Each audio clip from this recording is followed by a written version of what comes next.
सुल्तान नूरुद्दीन जंगी रात का बेशतर हिस्सा इबादत में गुजारते थे। उनका मामूल था कि नमाज इशा के बाद बकसरत नवाफिल पढ़ते और फिर रसूल अकरम पर सैकड़ों मरतबा दुरूद भेजकर थोड़ी देर के लिए बिस्तर पर लेट जाते। चंद सातों के बाद फिर नमाज तहज्जुद के लिए उठ खड़े होते और सुबह तक निहायत खुशू व खुजू के साथ इबादत में मशगूल रहते थे। सुल्तान नूरुद्दीन जंगी का ईमान अफरोज़ वाक़या। एक शब वो औराद व वज़ाइफ से फारिग होकर बिस्तर पर लेटे तो ख्वाब में 3 बार रसूल करीम की ज़ियारत हुई। बाज़ रिवायतों में है कि सुल्तान नूरुद्दीन जंगी ने मुतवातिर 3 रात हुजूर पाक को ख्वाब में देखा। हर मर्तबा 2 आदमियों की तरफ इशारा करते हुए हुजूर पाक ने फरमाया, नूरुद्दीन, ये आदमी मुझे सता रहे हैं, इनके शुरका का इस्तिसाल कर। नूरुद्दीन ये ख्वाब देखकर सख्त मुस्तरिब हुए। बार बार इस्तिग़फ़ार पढ़ते और रो रो कर कहते, मेरे आका और मौला को मेरे जीते जी कोई सताए, ये नहीं हो सकता। मेरी जान, माल, औलाद सब आका पर निसार है। खुदा इस दिन के लिए नूरुद्दीन को जिंदा न रखे कि हुजूर अकरम गुलाम को याद फरमाए और वो दमिश्क में आराम से बैठा रहे। सुल्तान नूरुद्दीन परेशान हो गए और उन्हें यकीन हो गया कि मदीना मुनव्वरा में ज़रूर कोई ऐसा वाक़या हुआ है जिससे सरवर कौनैन की रूह अक़दस को तकलीफ़ पहुंची है। ख्वाब से बेदार होने के बाद वो मदीना मुनव्वरा की तरफ रवाना हो गए।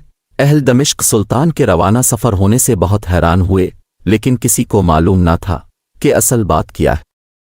दमिश्क से मदीना मुनव्वरा पहुंचने में आम तौर पर 20 से 25 दिन लगते थे, लेकिन सुल्तान ने यह फासला निहायत तेज़ रफ्तारी के साथ तय किया और 16वें दिन मदीना मुनव्वरा जा पहुंचे। मदीना वाले उनकी अचानक आमद पर हैरान रह गए। सुल्तान ने आते ही शहर में आने जाने के दरवाजे बंद करवा दिए, फिर ऐलान करवाया कि आज तमाम मदीना वाले उनके साथ खाना खाएं। तमाम लोगों ने निहायत खुशी से सुल्तान की दावत कबूल की। इस तरह मदीना मुनव्वरा के तमाम लोग सुल्तान की नज़र से गुजर गए, लेकिन इनमें वो आदमी नहीं थे जिनकी शक्लें इसे ख्वाब में दिखाई गई थीं। सुल्तान नूरुद्दीन जंगी ने अकाबिर शहर से पूछा कि कोई ऐसा शख्स तो बाकी नहीं रहा जो किसी वजह से दावत में शरीक ना हो सका हो। उन्होंने अर्ज़ की कि मदीना में से तो कोई शख्स ऐसा नहीं रहा जो दावत में शरीक ना हुआ हो। अलबत्ता 2 खुदा रसीदा मगरिबी जो मुद्दत से यहाँ मुकीम हैं वो नहीं आए। ये दोनों बुजुर्ग इबादत में मशगूल रहते हैं। अगर कुछ वक्त बचता है तो जन्नत अलबकी में लोगों को पानी पिलाते हैं, इसके सिवा वो किसी से मिलते मिलाते नहीं। सुल्तान ने हुक्म दिया, इन दोनों को भी ज़रूर यहाँ लाओ। जब वो दोनों सुल्तान के सामने हाजिर किए गए तो उसने एक नज़र में पहचान लिया कि ये वही 2 आदमी हैं जो उसे ख्वाब में दिखाए गए थे। उन्हें देखकर सुल्तान नूरुद्दीन जंगी का खून खोल गया, लेकिन तहकीक बहरहाल ज़रूरी थी क्योंकि उनका लिबास जाहिदाना और शक्लो सूरत मोमिनों की थी। सुल्तान ने इन दोनों से पूछा कि तुम दोनों यहाँ कहाँ रहते हो? उन्होंने बताया कि रोज़ा अक़दस के करीब एक मकान किराया पर ले रखा है और उसी में हर वक्त ज़िक्र इलाही में मशगूल रहते हैं। सुल्तान ने इन दोनों को वहीं अपने आदमियों की निगरानी में छोड़ा और ख़ुद अकाबिर शहर के हमरा इस मकान में जा पहुंचा। ये एक छोटा सा मकान था जिसमें निहायत मुख्तसर सामान मकीनों की जाहिदाना जिंदगी की शहादत दे रहा था। शहर वाले इन दोनों की तारीफ कर रहे थे और बज़ाहिर कोई चीज़ काबिल एतराज़ नज़र नहीं आती थी, लेकिन सुल्तान का दिल मुतमईन नहीं था। इसने मकान का फर्श ठोंक बजा कर देखना शुरू किया। यकाएक सुल्तान को एक चटाई के नीचे फर्श हिलता हुआ महसूस हुआ। चटाई हटाकर देखा तो ये एक सुरंग थी जो रोज़ा अक़दस की तरफ जाती थी। सुल्तान सारा मामला समझ गए। सादा मिजाज मदीना वाले भी इन भीड़ नुमा बंडून की ये हरकत देखकर शशदर रह गए। सुल्तान अब कहरो जलाल की मुजस्सम तस्वीर था। इसने दोनों मलूनों को पाबा जंजीर करके अपने सामने लाने का हुक्म दिया।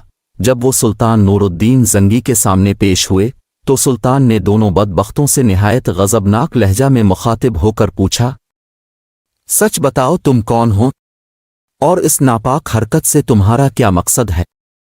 दोनों मलूनों ने निहायत बेशर्मी और ढिठाई से जवाब दिया, ए बादशाह, हम नसरानी हैं। बाज़ रिवायतों में है कि ये दोनों यहूदी थे और अपनी कौम की तरफ से तुम्हारे पैगंबर का जिस्म मुबारक चुराने पर मामूर हुए हैं। हमारे नज़दीक इससे बढ़कर और कोई कार सवाब नहीं है, लेकिन अफसोस के ऐन इस वक्त जब हमारा काम बहुत थोड़ा बाकी रह गया था तुमने हमें गिरफ्तार कर लिया। ایک روایت یہ ہے کہ یہ سرنگ حضرت عمر کے جسد مبارک تک پہنچ چکی تھی، یہاں تک کہ ان کا ایک پاؤں ننگا ہو گیا تھا۔ سلطان کا پیمانہ صبر لبریز ہو گیا، اس نے تلوار کھینچ کر ان دونوں بدبختوں کی گردنیں اڑا دیں اور ان کی لاشیں بھڑکتی ہوئی آگ میں ڈلوا دیں۔ سلطان پر رقت طاری ہو گئی، وہ مدینہ منورہ کی گلیوں میں روتے ہوئے گھومتے اور کہتے تھے اس خدمت کے لیے حضور پاک نے اس غلام کو چنا۔ جب ذرا قرار آیا تو سلطان نے حکم دیا کہ روضہ نبوی کے گرد ایک گہری خندق کھودی جائے اور اسے پگھلے ہوئے سیسے سے پاٹ دیا جائے۔